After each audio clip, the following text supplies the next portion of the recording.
Знаете, вот недавно же была история с мальчиком из Таджикистана. Я просто не хотела это выкладывать в самый разгар обсуждений, но все-таки интересно. Мальчик из Таджикистана, с которым расправился русский парень, который на внешность-то и сам не похож на русского парня, но не об этом, из-за его национальной принадлежности. Вот я живу здесь, в России, и вот иногда на самом деле задаюсь вопросом, почему здесь действительно как-то немножечко пренебрежительно относятся к людям других национальностей. К азербайджанцам и к армянам мнение одинаковое, то есть как-то нормально, хоть они также являются нерусскими. Но такого прям пренебрежения к нашим национальностям нет.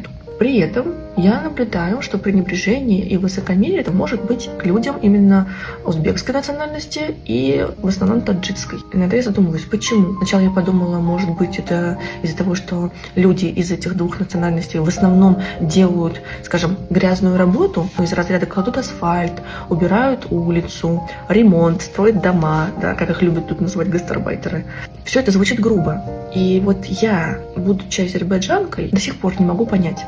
Да, русские могут отрицать о том, что вот, нет, мы всех любим, всех уважаем, но все равно легкое такое пренебрежение, оно имеется. Ладно, я не говорю про всех, но по большинству так и есть. Потом я начала рассуждать по-другому. Я начала думать за себя. Да, я азербайджанка. Да, я живу здесь, в России. Я выросла здесь. Но при этом я опасаюсь мужчин таджикской национальности, в основном таджикской, а также некоторых ребят из Узбекистана. Не из-за того, что я не люблю эти народы, нет, я конкретно отношусь скептически к мужчинам этих двух национальностей у себя в городе. Каждый раз, когда я гуляю по улице, если есть какие-то рабочие ребята, я не остаюсь без внимания. А внимание, оно не то чтобы адекватное, оно чересчур неприятное.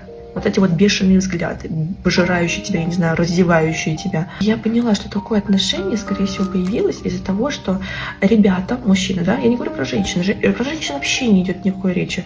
Конкретно вина, наверное, лежит здесь в мужчинах. Этот ролик не направлен на то, что я как-то пытаюсь оскорбить какую-то национальность. Нет, ни в коем случае. Я уважительно отношусь к любой национальности, но при этом вот сложилось даже у меня такое мнение, хоть я не являюсь русским человеком, да, а все из мужчин и их вот этой вот агрессии. В их же странах нет такого, что девушка может себе позволить какое-нибудь коротенькое платьице или надеть какие-то облегающие джинсы. Конечно, нет такого. В основном там девушки ходят в платках, а тут ничего себе, какой выбор. И срабатывает мужской инстинкт, который постоянно был заперти. А как вы считаете, почему все так? Или действительно в России просто-напросто не любят нерусских людей?